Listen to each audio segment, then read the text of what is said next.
This podcast is a B-Side Collections production. Fertility ain't fair. That's right. So let's talk about it. Real, raw, unfiltered, with me, your friend in fertility.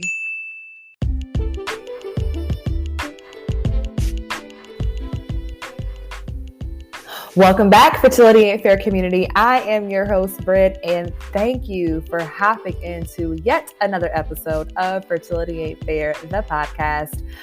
Look, the year is flying by. I'm not quite sure what happened. I know we say this every single year, but I feel like as I get older, that it really does begin to literally blink of an eye pass us. And we are almost to the end of 2022. I posted on my page about a week or two ago about how are you leaving this year? How are you planning to leave this year? Because I know for a lot of us, going into the top of the year, depending upon where you are in your journey, we have this renewed sense of excitement.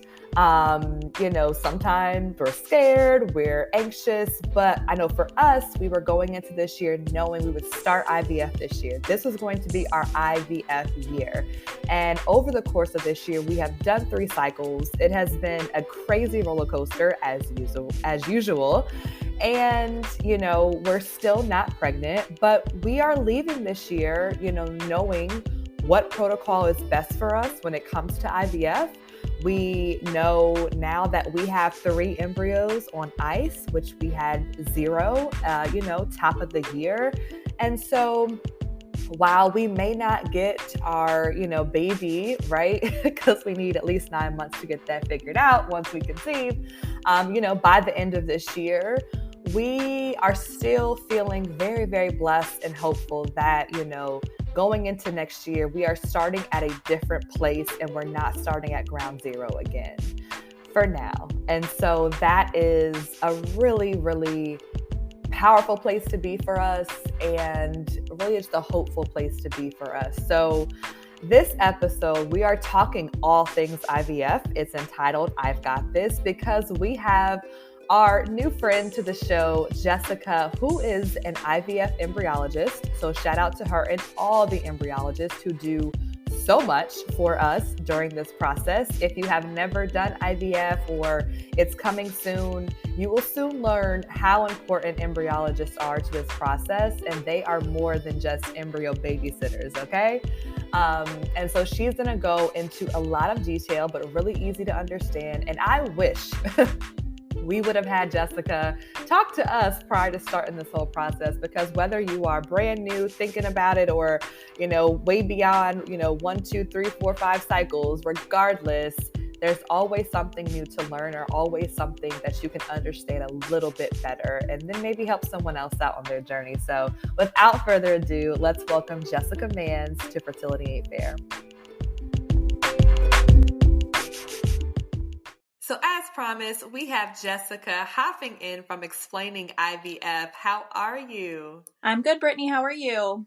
I'm hanging in there. I'm doing good. I was just telling you we are in our 3rd IVF round. And so, it's just day by day. Absolutely. Yes. And so I'm excited for this conversation because I feel like, we are going to be able to kind of dive into the world of IVF in a little bit a different way than I have in past episodes. Because you being an embryologist, I'm just really, really interested to learn some more, and I'm sure everyone else will as well. Of course, I can speak to it from a personal experience, but you are able to give different insights and I think cover some things that people may not really discuss until you're faced with it. So, Absolutely. Things like how do embryos develop and embryo grading and PGT testing. I think all of those things I think I had a good idea of what IVF was, but all of those things were very, very new, kind of jumping into this process. So we'll give a quick disclaimer. Of course, as I've mentioned on past episodes, this is not medical advice, but we can speak from expertise on Jessica's side and then experience on my side. And so let's just go to the beginning of IVF. So, I mean, the first IVF baby was born in 1978. That wasn't that long ago, right? Like, it wasn't like we have, all these years behind us. And so that day is also World Embryologist Day. So once again, let me just thank you on record for doing what you do in your field. Because for those who don't know, an embryologist is a really, really important part of this entire IVF journey and cycle. And so, they're right there with you. I mean, in spirit with you until you possibly maybe meet them on your transfer day. But they're the ones who are, keeping and protecting and nurturing your M babies all the way along. So first, thank you for what you do, because it's a big job. You're welcome. Yes, we're the behind the scenes babysitters. Yes. You're the babysitters. Exactly. That's adorable. Yes, you are. So we're going to dive into all those things, but let me go from the top as I start with every guest and ask you, just kind of as a level set as to where you are. So how do you define yourself as of today? What are those words or phrases to describe Jessica in this space, the world today? Yeah, good question. So obviously we talked about I am an embryologist. I recently just started doing my IVF blog, and now I kind of consider myself a fertility educator. But aside from the fertility aspect of everything, I'm a wife and I am a mother. So yeah. No, I love the fertility educator, and I love that you have started this blog. And of course, we'll get into all of that later in this episode, because we want everyone to get as many resources as possible along this journey, because it's a lot of information. And, at different points in the journey, you might need different things or might need to see it or hear it a different way. So I'm just so glad that you said, you know what, I'm going to go even further beyond just my skill set and my work, and I'm going to be an extra resource to someone else. So once again, thank you for doing that, because we need it. Yes, and that's exactly it. I felt that there was, patients would ask me questions, and I would think to myself, how are they this far into the process and they don't know some of these things? I mean, it was an eye opener for me as well from the other side, just seeing how many people really did need some education. So that's pretty much what spawned the whole thing. I love that. Yes, no, absolutely. And I feel like now I feel like I'm like, I will never say an expert in this, because there's just no way possible. But, even on, round 3, I'm still learning things, and I'm still, finding out things. And to your point, like, how did we get this far along and not know? But, that's just kind of all, it's like a Pandora's box. It's what this whole journey is, and definitely what IVF is. So let's get into what you do. So you mentioned in your bio that since high school, you knew you wanted to be an embryologist. And I'm sure that was not a common conversation. Like, I don't think I know, and I'm glad that you chose it, but it probably wasn't that common. Like, were a lot of your friends saying they want to be embryologists in high school? Probably Absolutely not. Absolutely not. And no, I had to do a project in high school. I remember it was, what do you want to be when you grow up? And I was like, well, I want to do something with women's health. So I did some research, and I really got interested in infertility, and then women's health, infertility. And then I started learning about assisted reproduction. And as you said, 1978 wasn't that long ago. Neither was high school for me. So it was still, pretty new. Yeah. But there's so much information out there. So I really dove into it. I did an internship. I loved it. And I was like, this is absolutely what I want to do when I grow up. So that's amazing. It's very cool. And once again, we're glad that you did choose it, and we hope more people do, because God knows we're going to need more and more of you all, because I think this is going to continue to grow. And I mean, it's unfortunate on some level, but I think there's just so many stats and things that I've seen just showing that there are going to be more women and more couples who need ART and who need to go through different treatments, whether it's IVF or not, but just going to need more assistance as we're having kids later, and there's more health issues and concerns. And so unfortunately, it doesn't seem like it's going to be a downtrend anytime soon, unfortunately. So we're glad that, there are people like you that are like looking into it early and saying, this is definitely the path I want to take, and here's why. So can you tell us in layman's terms exactly, I mean, we said a babysitter, right? But what an embryologist is and what you all do on a day-to-day basis? Sure. So basically, an embryologist is someone who deals with all aspects of IVF. So everything from the egg retrieval process down to the transfer process. We're the ones who do all of those procedures, the insemination, the embryo checks, all of those things. And then, on top of that, we do have our paperwork that we do. We answer patient questions, and there's a lot more to it than just doing the IVF. However, that's like the majority of what we do, or all of the procedures that are associated with IVF.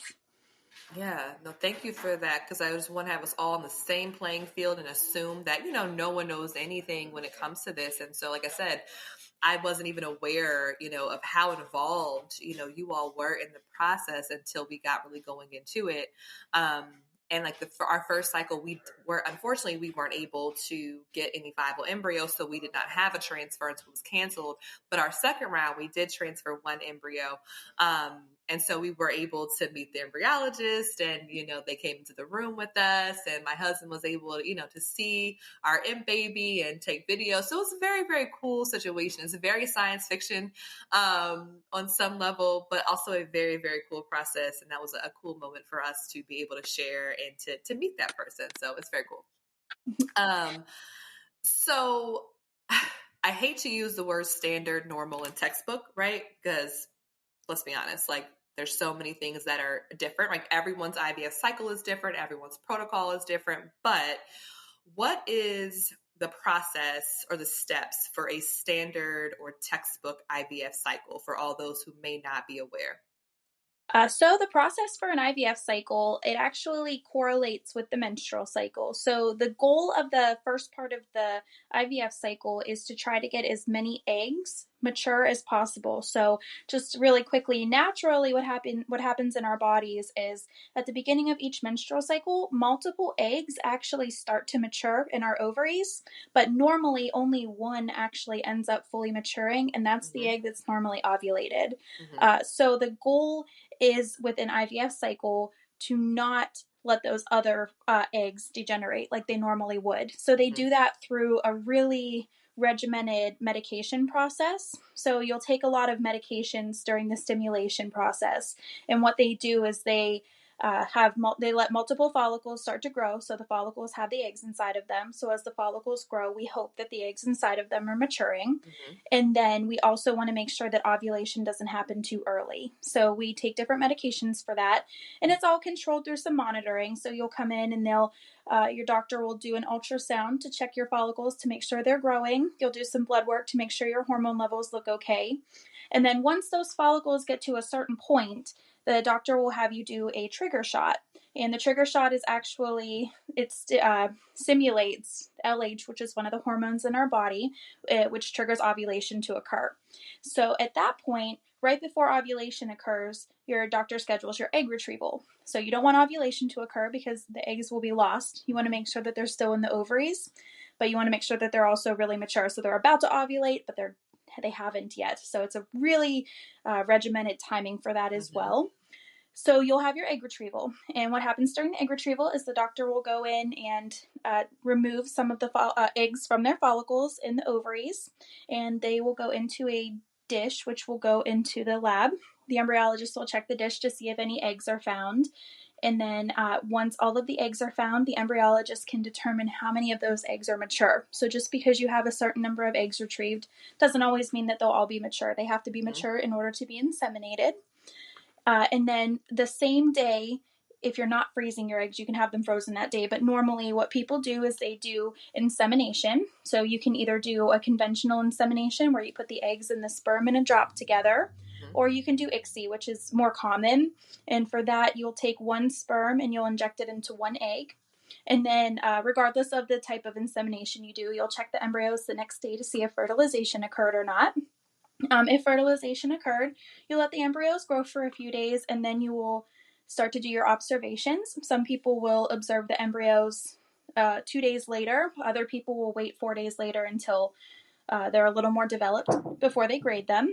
And then what they can do on day 5 is 3 options. You can opt to do a fresh embryo transfer, which is really where you just do a transfer that day, or you can choose to have your embryos frozen for future use.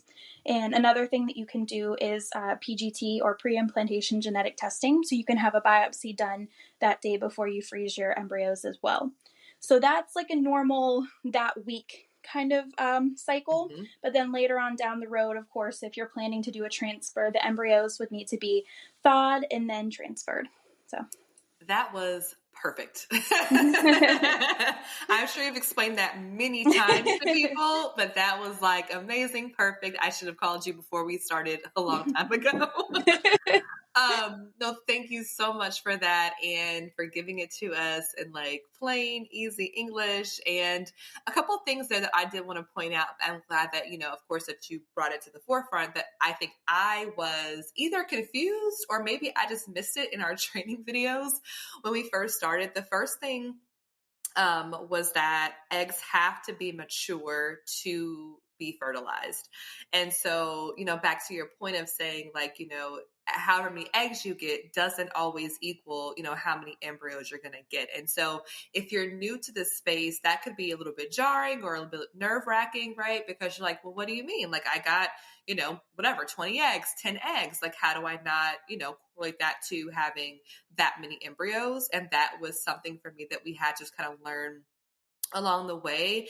And I think also to know, a lot of times you will see in our space, if you are on social media and you're following a number of, people or couples going through this, they'll show, kind of their breakdown, right? It'll see how many follicles, how many eggs retrieved, how many matured, how many fertilized, and kind of get to their bottom line number of how many embryos they have. And so I think it's important to, see those things. So you kind of, once again, understand that, the numbers may dwindle, or just have an understanding of kind of what that means, but also not to overly analyze everyone's numbers, because it'll drive you crazy, number one.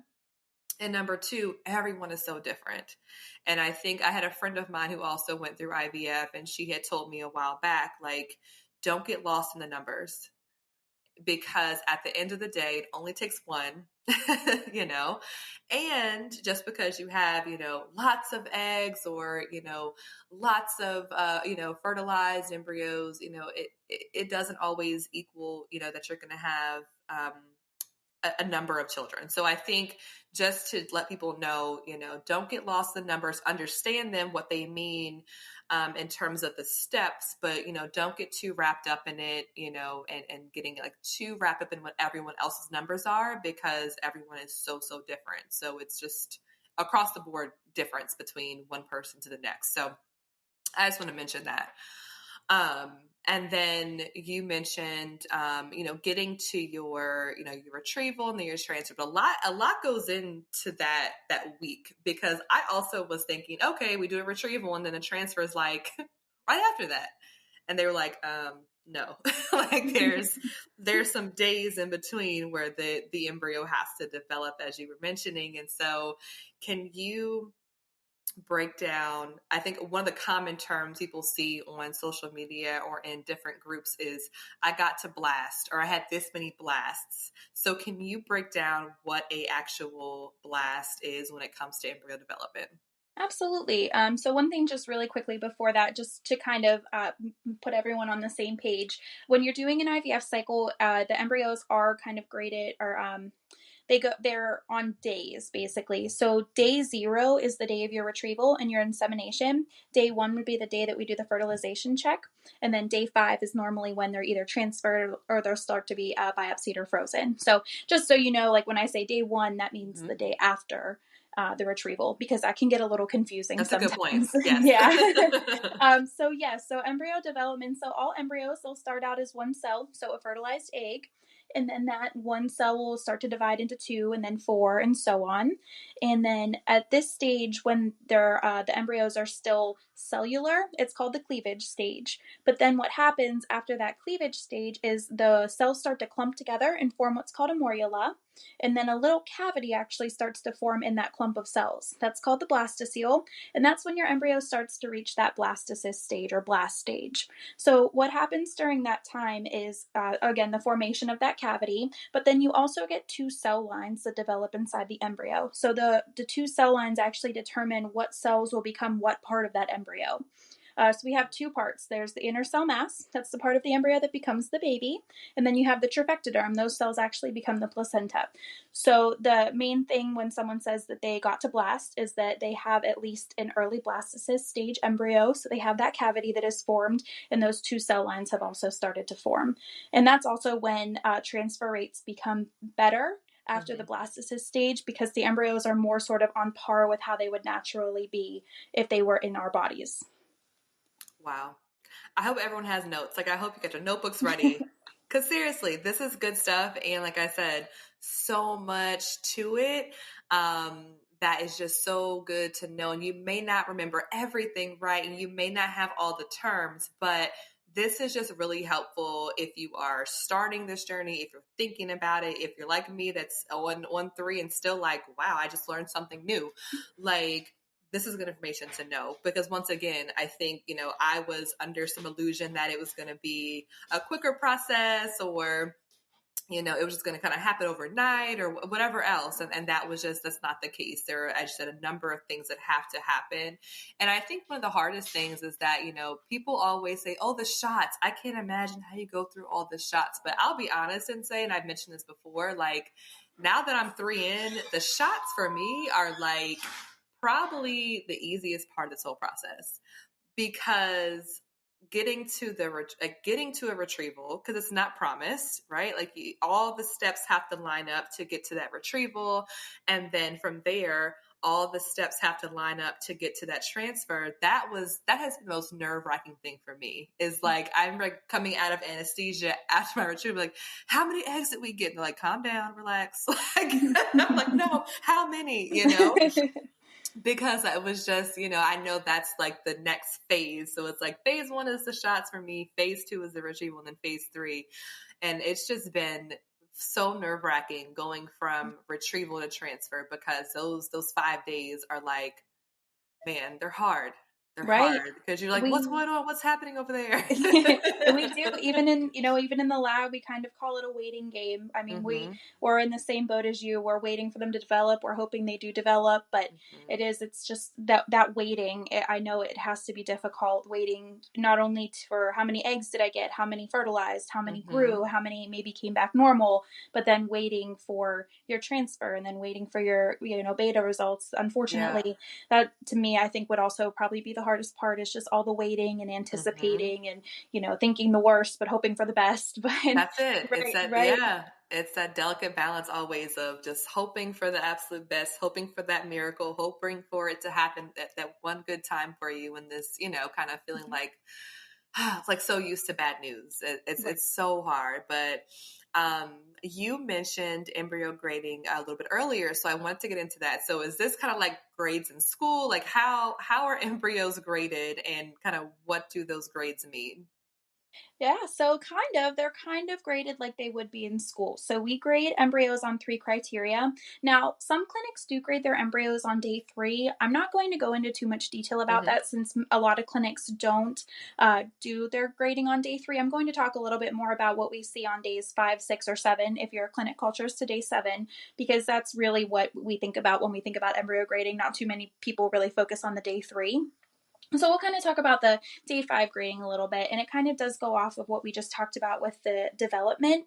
So a lot of clinics use 3 criteria when they grade their embryos. The first criteria would be the stage of development that the embryo is at, and a lot of clinics use a numeric system called the Gardner scale to do this. So every clinic might grade their embryos a little bit differently, but the Gardner scale is pretty common across a lot of fertility clinics.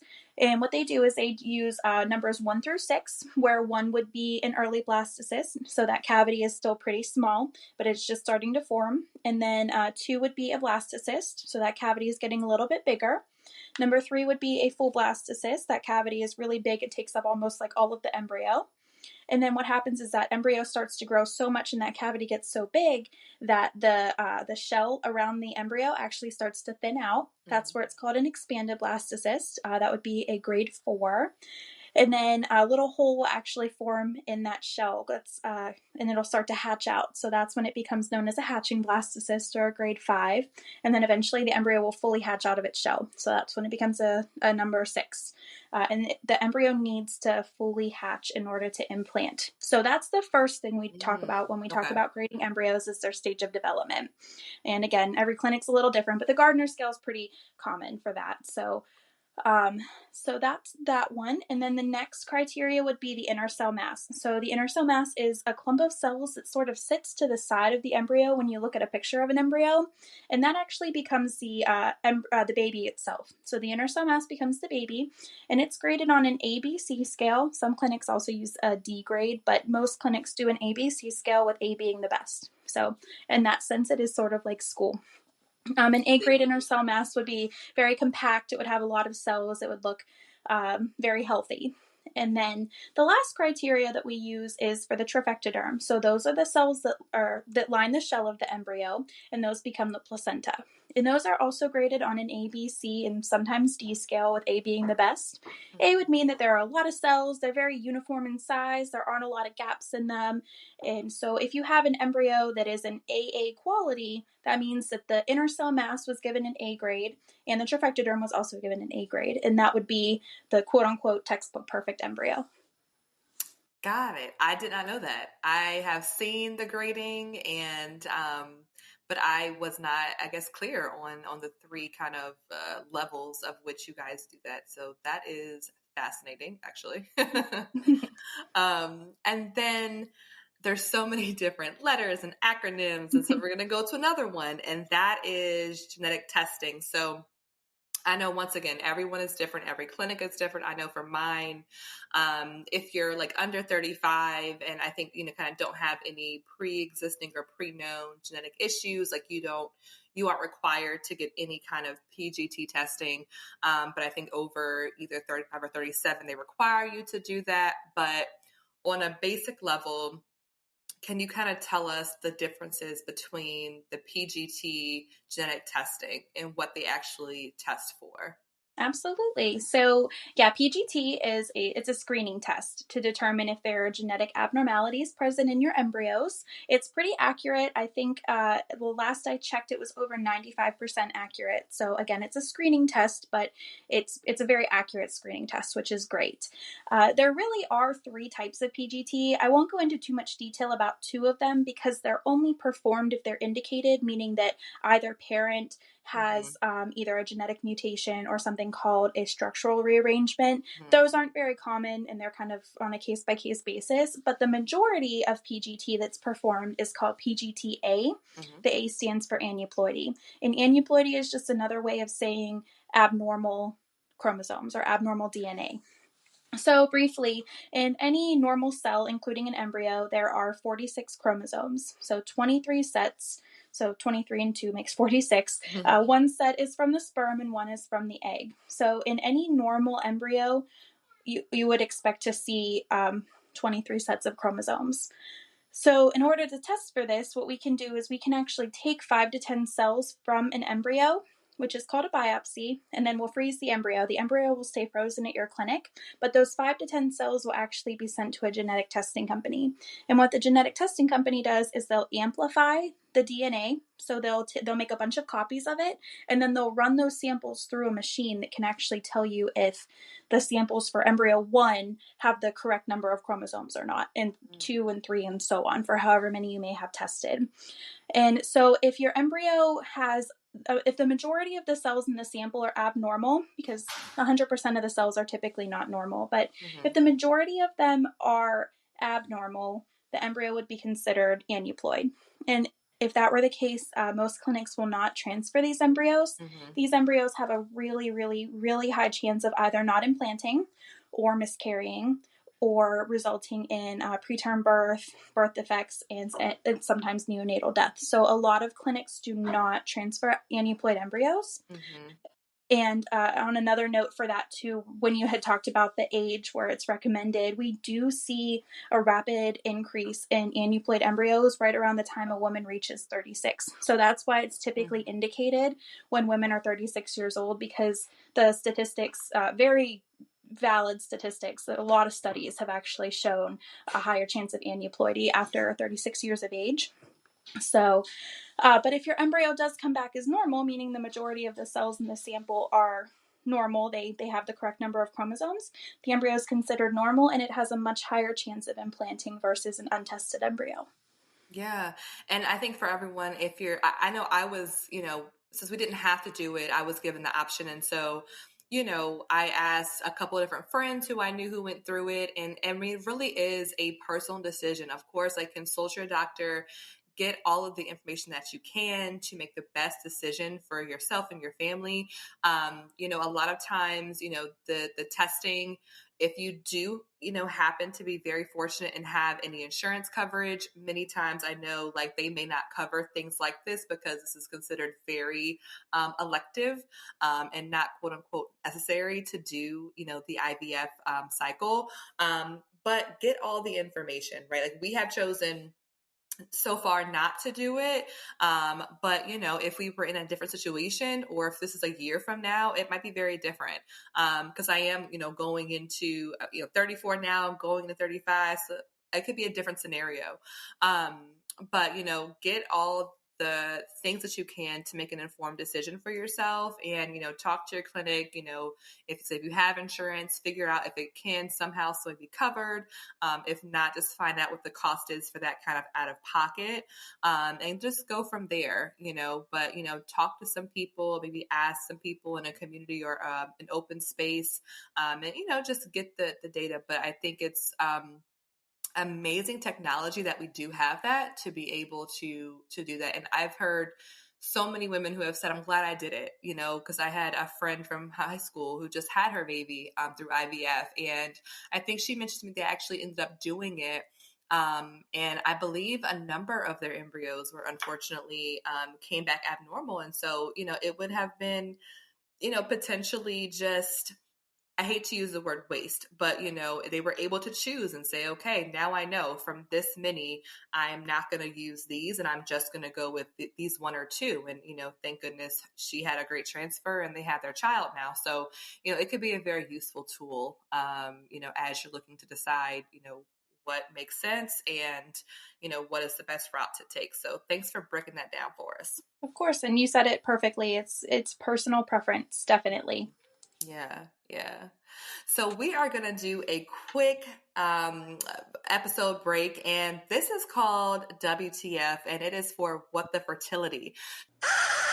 WTF. This is What the Fertility. So this is a newsworthy article or noteworthy story that I have found that I think I need to share with our community. And since you are here on this episode, this came at the right time because I want to get your thoughts on it. So this is from CNN Health, and the headline is Synthetic Embryo Made Without Sperm or Egg Could Lead to Infertility Treatment. And so apparently scientists for the last 10 years have been, trying to figure out how to create a synthetic mouse embryo. Yes, I know it's not human. We're not there yet. However, as we know, most things start with animals. So they apparently have been able to do just that. They were able to take this research, create a synthetic mouse embryo that has began forming organs without a sperm or egg, and it was all done through stem cells. So it's, once again, very science fiction-y on some level, but I'm all for any kind of science, technology, whatever we can find to make this journey, better and easier for humans down the road. And so they said that this actual embryo has been able to develop a brain, a beating heart, and all the components that go into actually, making up a body. And so they mentioned in the how they did it part, like in utero and embryo, which you all know these things. Well, you know these things, Jessica. An embryo needs 3 types of stem cells to form. One becomes the body tissue, another forms the embryo sac, and the third is the placenta. And so they were able to go in and isolate these 3 types of stem cells and put them, in a, this is lab terms, right? Culture them, all these things, and bring them together to encourage them to, as they said, crosstalk and create this more complex structure. So it's just really interesting. I was like, well, this is a perfect kind of thing to just bring up on this conversation because we're talking about embryos, but they're basically saying that, it'd be great to be able to do this in the human form because, it's very difficult and very fragile, like the beginning, of course, of like conception and pregnancies. And a lot of times pregnancies fail during this time. But if we're able to kind of watch the growth, all the way through before we go into implementation, like this would be a helpful way to be able to do it, I guess. So I don't know. Like I said, I don't have all the terms. I have been kind of reading over it a couple of different times, but it was just kind of interesting to know that could even be a thing, and that maybe somewhere down the road, if people are not able to use their eggs and their sperm, that maybe they would be able to create a synthetic embryo to do that. So yeah, it's definitely interesting. It's promising.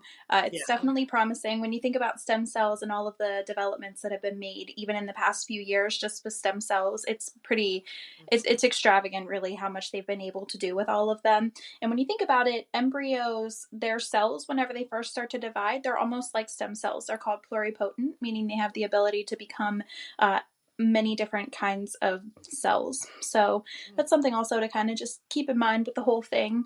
I think it's a promising study. I think it's going to be a long time, unfortunately, until we see it implemented with humans. There's a lot of ethical barriers that would need to be crossed and a lot of studies that would need to be done. But it's promising work. I mean, I don't think that it's discouraging at all.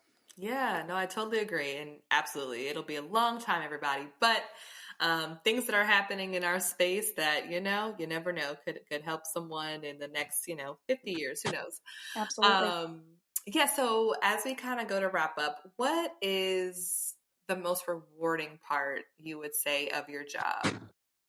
I think the most rewarding part of my job is whenever I get to look and see the first beta HCG for patients who've had their transfers and when I see that they're positive. So that to me is the greatest because they've already done their retrieval, maybe multiple retrievals. They've already gone through all of the drop off that sort of happens throughout the IVF cycle. So they've gone through all of the bad, and it's really good to see them finally get a good result after a lot of waiting and anticipation. So that to me is the best. I've actually been able to meet a couple of the children, the babies that I've helped people make, which has been wonderful. Yeah, that's definitely amazing. rewarding. Yeah, people used to bring them in, and we were able to meet them, and I'd be like, wow, I actually helped make that baby. That's really awesome. So That's amazing. It's really amazing. Yeah, it makes every day worth it for sure. Yeah. Oh, that's awesome. Well, we are going to talk about now explaining IVF. Please tell us, I know we have the why behind it, but tell us about your blog and what people can find there and where to find all this great information. Awesome. So the blog is on www.explainingivf.com. I release new posts every Monday. And the posts are all titled all about blank, all about so-and-so. So I started with all about egg retrievals, I started with all about medications and monitoring, all about egg retrievals, and I'm working through a cycle. And I'm just trying to give in each article as much information as I can about each process, just to kind of make it all in one place. I think that people can go to the internet and you can look all day on Google about different things. And my goal is to basically take all of that information and put it into one place where you can read it and kind of take the information and my experience in the field to make it as user friendly as possible and as accurate as possible. So I did that. Yeah, that's the blog. I've actually done a lot on my Instagram as well. So on Instagram, I'm explaining IVF. I do a lot of reels on Instagram about the different procedures, so you can actually see them, what happens during them. So I've done a couple of mock procedures where you can see everything that happens during an egg retrieval, everything that happens during ICSI, et cetera, et cetera. So, and then there's also some posts on there that share some information about, this week I did all about different diagnoses, infertility diagnoses. And then next week I'm going to do, everything you can expect to see during an initial consult. So 2 really good resources that you can use to get some information about IVF and infertility. Amazing resources. And again, just thank you for, like I said, taking it a step further from not just, doing your job every single day, which is already an amazing situation and so needed, but for saying, you know what, I want to help even further. I'm getting these questions from different patients. And so I want to be a help and a resource. So just thank you for being a part of our space and for going to the next level and just becoming now an amazing resource, because this is going to change people's lives. It really is. And so just much thank yous to you for deciding to take the extra leap and to just jump into our space and just be a super great guide on all of these very complex situations, because it's a lot. It's a lot when you first kind of get hit with it. It's a lot as you go through it. And like you said, to have, kind of one resource to keep going back to follow, et cetera, is super helpful. And I'm sure people will be sharing this out, even if it's not for them, or for a friend, for a sister, whoever, to do it. So we just thank you for hopping in and checking in with us today and being a part of our community. No, I was happy to be here. I'm learning a lot too as I go through this, so it's mutual. I've learned a lot. I'm hoping to help people learn a lot, and I'm happy to do it. So thank you. Awesome. Thank you. And we're going to wrap up with our last segment of the episode. And this is from IG with Love. From IG with Love. And this is coming from one of my favorite IVF mamas on social media. Her name is Cece, and she is CC_fertilityhand. She's been at this for a long time. I think I found her maybe on TikTok first. She's very, very good at doing these things, and she has an amazing site. She is also a fertility coach, and as I mentioned, the IVF mama of 3. So she had some reminders for you, and I wanted to read this one off today. So it's okay to feel angry about the unfairness of this struggle. You don't always have to be positive, proactive, and hopeful at the moment. And I know that could sound counterintuitive, because we're always trying to uplift and be positive, and we have to have that. But always reminder to give yourself grace, because every day you're not going to have to give. Like some days I'm just like, I don't have it today. I don't feel hopeful today. I don't feel good today. I don't feel, I don't feel positive in the moment.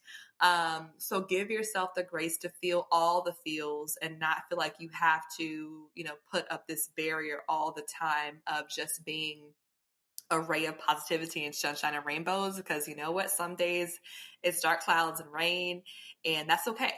That's okay too. We don't want to stay in that space, but it's okay to feel the feels and move through that.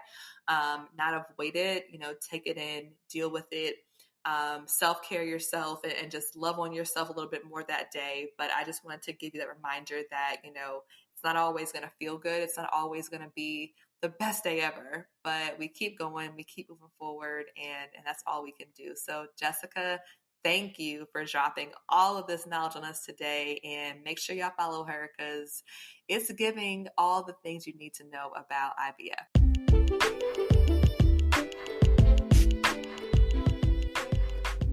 So that wraps us up for this episode of Fertility Ain't Fair, the podcast. I am Britt, your forever friend in fertility. And I thank you again, Jessica, for hopping into Fertility Ain't Fair, giving a resource, okay? Explaining IVF, the blog, for all of us who, we just need somewhere to go. One resource, of course, get second, third, fourth opinions, talk to people, talk to your care team, etc. But there's so much online about IVF and the process. And she really understands this process. She does it every single day. She loves what she does, and she is dedicated to our community to help us learn more, make better informed decisions, and just educate ourselves, no matter where you are in your IVF journey.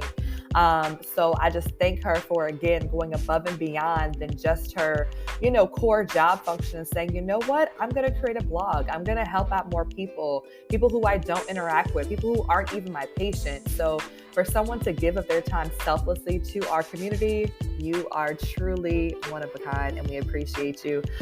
So check her out on social media, reach out to her, shoot her with questions. She's definitely here to answer our questions. So she is an amazing resource to have if you need IVF information, or if someone mentions it or is about to go through it. Give them a lifeline. Give them Explaining IVF. So with that being said, thank you again for hopping in for this episode. I hope to be able to chat with you again on our next episode. And you already know, follow us on social media at Fertility Ain't Fair on IG and Facebook. And in the meantime, in between time, stay hopeful.